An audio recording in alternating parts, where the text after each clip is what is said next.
नमस्कार, आपके साथ मैं हूं चंदन भारद्वाज। युद्ध वाली साजिश यूनुस को पड़ेगी भारी, क्योंकि बांग्लादेश में जो हालात हैं इन सबके बीच हिंदुओं के हितों को सुरक्षित करने की बजाय मोहम्मद यूनुस की सरकार जिस तरीके से अपनी सेना को स्टैंड बाय मोड पर रख रही है, जिस तरीके से अपने एयर बेस को अलर्ट मोड पर रख रही है, अपने देश के सैनिकों को युद्ध के लिए तैयार रहने को कह रही है, ऐसे में ये जो साजिश है मोहम्मद यूनुस की, ये उन्हीं पर किस तरीके से भारी पड़ेगी और कैसे पाकिस्तान से बढ़ती हुई नजदीकियां बांग्लादेश की बांग्लादेश को उस राह पर ले जाने के लिए आगे बढ़ गई है जिस राह पर इस वक्त पाकिस्तान है। इस पर आज बड़ी चर्चा करेंगे, लेकिन बड़ी खबर से शुरुआत करता हूं, जहां भारत के खिलाफ यूनुस सरकार की साजिश जो है उसका पर्दाफाश हुआ है। बांग्लादेश ने पाकिस्तान को असलहा के ऑर्डर दिए हैं, पाकिस्तान को आरडीएक्स के भी ऑर्डर दिए गए हैं, टैंक के गोले के ऑर्डर भी दिए जा रहे हैं। पाकिस्तानी एक्सपर्ट साजिद तरार ने यह दावा किया है भारत के खिलाफ बांग्लादेश की साजिश को साजिद तरार ने पर्दाफाश कर दिया है। पाकिस्तान और बांग्लादेश के बीच नजदीकियां जिस तरीके से बढ़ रही है वो एक्सपोज हो चुका है। और ये जो व्यक्ति आपको नजर आ रहे हैं इस वक्त स्क्रीन पर, ये मोहम्मद यूनुस हैं, नोबेल पुरस्कार जीत चुके हैं, लेकिन जब से ये बांग्लादेश की सरकार को संभाल रहे हैं तब से बांग्लादेश में तनाव जो है वो इस कदर बढ़ा है कि भारत के साथ साथ तनाव के बीच बांग्लादेश और पाकिस्तान में नजदीकियां बढ़ने लगी है। बांग्लादेश में जी हाँ, इस वक्त जो हो रहा है वो लगातार जिस तरीके से हम देखें उसमें पाकिस्तान से बांग्लादेश की नजदीकियां जो है वो नजर आती है। यूनुस सरकार की युद्ध वाली साजिश को डिकोड करेंगे, आखिर किस प्रकार से बांग्लादेश जो है वो युद्ध को लेकर आगे बढ़ रहा है। जहां भारत के खिलाफ यूनुस की साजिश को समझिए, बांग्लादेश ने पाकिस्तान को असलहा के ऑर्डर जो है वो दे डाले हैं, पाकिस्तान को आरडीएक्स के भी ऑर्डर जो है वो दिए गए हैं, टैंक के गोलों के ऑर्डर भी जो है वो दिए गए हैं। यानी तैयारी किस प्रकार है ये समझिए, आरडीएक्स का ऑर्डर दिया जा रहा है, टैंक के गोले जो है वो उस देश से मांगे जा रहे हैं जिस देश ने कभी टैंक के जरिए उस देश में रह रहे लोगों का जो नरसंहार है वो किया था। और ऐसे में आपको बता दूं कि पाकिस्तान से 40 टन आरडीएक्स भी जो है वो लिया गया है। इसके साथ ही साथ जो तस्वीरें हैं उनके मुताबिक 28,000 हाई इंटेंसिव प्रोजेक्टाइल का ऑर्डर जो है वो दिया गया है। और आपको बता दूं कि भारत के खिलाफ बांग्लादेश की साजिश जो है उसको साजिद तरार ने एक्सपोज किया है। 2000 टैंक के गोलों का भी ऑर्डर जो है वो दिया गया है। 40,000 राउंड ऑफ आर्टिलरी के ऑर्डर जो हैं वो दिए गए हैं। यानी जो नजदीकियां हैं पाकिस्तान से वो केवल इसलिए नहीं है कि कट्टरपंथ जो है वो बढ़ रहा है बांग्लादेश में, इसके पीछे की जो साजिश है वो आज हम डिकोड करेंगे। 4 मेहमान इस वक्त आपको स्क्रीन पर नजर आ रहे हैं। बड़ी चर्चा में चारों मेहमान का पहले मैं आपसे परिचय करा दूं। रत्नाकर सिंह जी, प्रवक्ता बीजेपी के हमारे साथ जुड़ रहे हैं। रत्नाकर जी, स्वागत है आपका। निपुण आलम बयान साहब, विदेश मामलों के जानकार, हमारे साथ जुड़ रहे हैं। निपुण जी, बहुत बहुत स्वागत है आपका। मेरे साथ group captain retired UK Devnath ji जुड़ रहे हैं, स्वागत है सर आपका। और मेरे साथ जुड़ रहे हैं आपको बता दूं संदीप त्रिपाठी, कांग्रेस के नेता हैं। मैं सबसे पहले संदीप त्रिपाठी आप ही से शुरू कर लेता हूं। जो वर्तमान परिस्थितियां हैं बांग्लादेश की उसको लेकर कांग्रेस का क्या स्टैंड है, आप लोग किस तरीके से इन तमाम स्थितियों को देखते हैं, और बांग्लादेश में जिस तरीके से लगातार हिंदुओं को टारगेट किया जा रहा है, अभी तक आप लोगों की तरफ से कोई बड़ा विरोध प्रदर्शन कुछ जो है वो नजर नहीं आया, और इसीलिए फिर सवाल भी उठते हैं कि हिंदुओं को लेकर मामलों पर कांग्रेस चुप क्यों हो जाती है? बड़ी विडंबना है सर कि आप इंतजार कर रहे हैं या भारतीय जनता पार्टी इंतजार कर रही है कि विपक्ष के नेता या विपक्ष की पार्टी इस देश में प्रदर्शन करेगी तब हम जागेंगे। नहीं, इंतजार नहीं कर रहे हैं। मैं माफी के साथ आपको बस करेक्ट कर दे रहा हूं। हमने ये देखा है कि और मुद्दों पर कांग्रेस जो है वो खुलकर सड़कों पर उतरती है, बातें करती हुई नजर आती है, लेकिन इतना बड़ा मुद्दा है इस पर कांग्रेस के ना नेता ना कांग्रेस के अलग अलग जो दल हैं वो उतने मुखर हैं जैसे वो अन्य मुद्दों पर रहते हैं। तो क्या हिंदुओं की सुरक्षा आपके लिए मुद्दा नहीं है? मैं बस ये जानना चाह रहा हूं सर। देखिए, पहली बात तो ये जो है अपने देश का मामला नहीं है, ये दो देशों का मैटर है। तो इसमें जो है हम भारत में खूब प्रदर्शन कर लें, खूब दबाव डाल लें सरकार पर, वो तो ठीक है, लेकिन विपक्षी जो पार्टियां होती हैं सिर्फ अपने सरकार पर दबाव डाल सकती हैं। और उस नाते हमारी शीर्ष नेता प्रियंका गांधी जी ने ट्वीट किया, और हमारे बहुत सारे नेताओं ने जो है बांग्लादेश के जो भी अल्पसंख्यक समुदाय के लोग हैं, हिंदू, जैन, सिख, सारे समुदाय के लोगों के समर्थन में हमने आवाज उठाई और सरकार से अपील की कि आप डरिए मत कि अडानी का प्रोजेक्ट कैंसिल हो जाएगा या जो है अडानी को नुकसान हो जाएगा। हम मानते हैं कि वो आपका मालिक है, लेकिन आप इस बात की चिंता छोड़िए, नहीं, अब ये अडानी से देखिए बड़ा ऐसी ये बात है, देश है। मालिक है ये सर सर कैसे सर आप सर कहेंगे Sandeep sir sir Tripathi sir ji? Sir Ratnakar ji request पूछेंगे फिर आपसे कि मालिक है हाँ वो कैसे? हाँ वो पूछने दीजिएगा, हम जवाब दे देंगे। हम्म। तो आप इस बात से मत डरिए कि वो 1600 मेगावाट बिजली का प्रोजेक्ट है, झारखंड की बिजली पश्चिम बंगाल जानी है, वो सारे प्रोजेक्ट कैंसिल हो जाएंगे। डरिए मत, आपके साथ हम हैं, लेकिन आप कुछ करिए तो सही। आज बांग्लादेश अपने राजदूत बुला लेता है, लेकिन हमारी सरकार आज तक वहां के राजदूत को तलब नहीं कर पाती। पूछ सके, एक लेटर तक जो है अमित शाह जी ने बयान दिया झारखंड में, बांग्लादेश के दूतावास ने तुरंत एक लेटर थमाया कि इस पे मेरी आपत्ति है।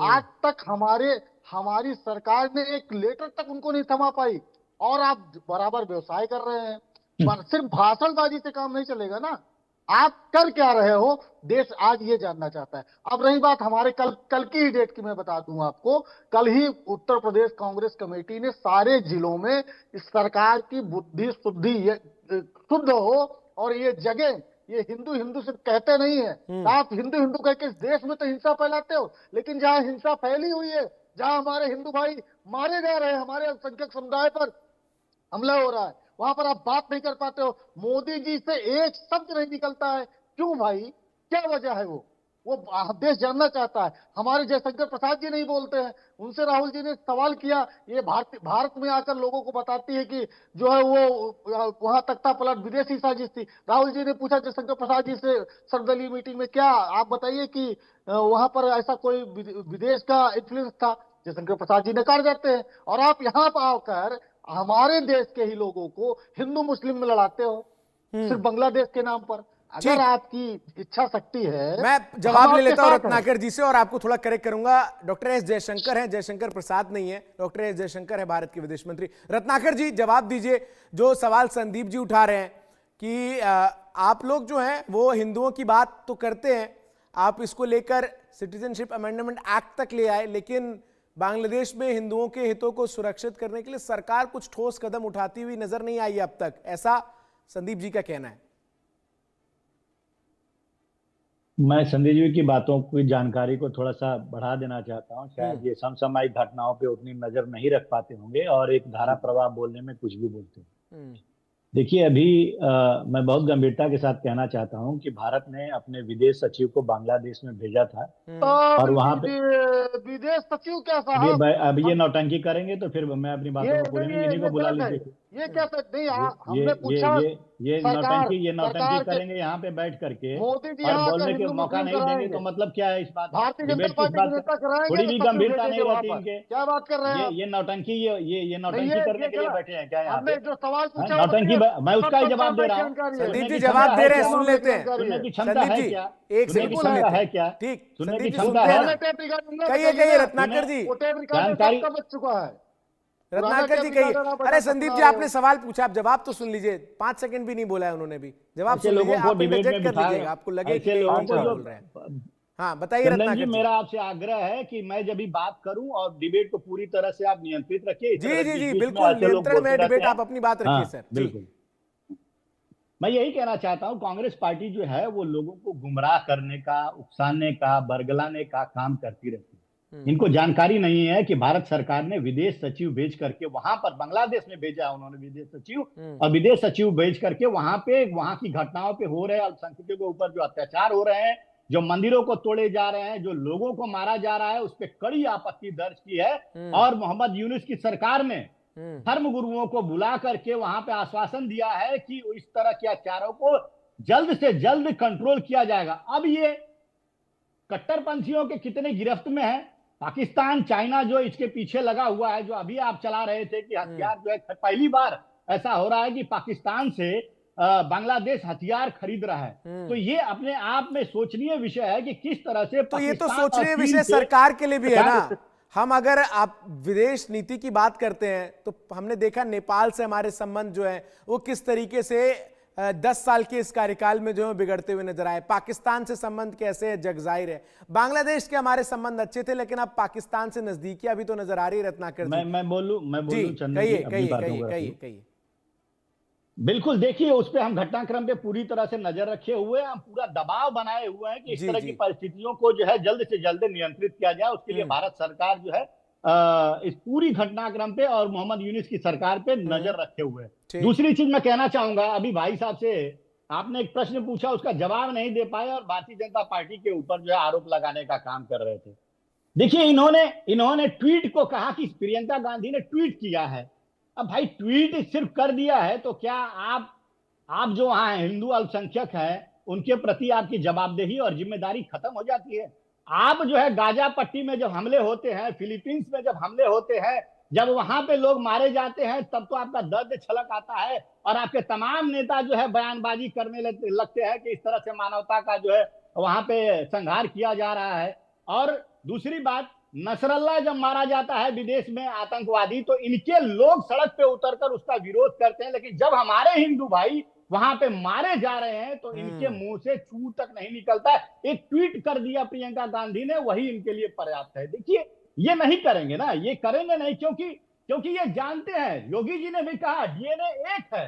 जो यहाँ हिंसा फैलाते हैं, जो बांग्लादेश में हिंसा फैलाते हैं, जो संभल में हिंसा फैलाते हैं, उन सब का डीएनए एक है। और उस डीएनए को समर्थन करने वाली अगर कोई पार्टी है तो वह कांग्रेस पार्टी है, यह भूल गए हैं, इसलिए यह जवाब नहीं दे पा रहे। दूसरी चीज मैं कहना चाहूंगा, देखिए आज वहां की परिस्थिति बिल्कुल गंभीर है। आज जिस तरह से वहां पे जो बांग्लादेश के संस्थापक शेख मुजीबुर रहमान हैं और उनको उनकी मूर्तियां को तोड़ा जा रहा है, उनके नोट पे जो उनका फोटो है उसको हटाया जा रहा है, यह निश्चित रूप से कहीं ना कहीं दर्शाता है कि बांग्लादेश कट्टरपंथियों के हाथ में पूरी तरह से घिर चुका है और विदेशी ताकतों के हाथों का खिलौना बन चुका है। निश्चित रूप से वह जिस राह पे चला है, वह पाकिस्तान जिस तरह से दिवालिया हो चुका है, वह उसी तरह से दिवालिया होने के कगार पे है। और मैं एक चीज बहुत गंभीरता के साथ कहना चाहूंगा कि जहां पे सेना तैनाती की बात है या जो भी ये सामरिक जो परिस्थितियां उत्पन्न हो रही है, मैं आपको बता दूं कि भारत हर तरह की सामरिक परिस्थितियों में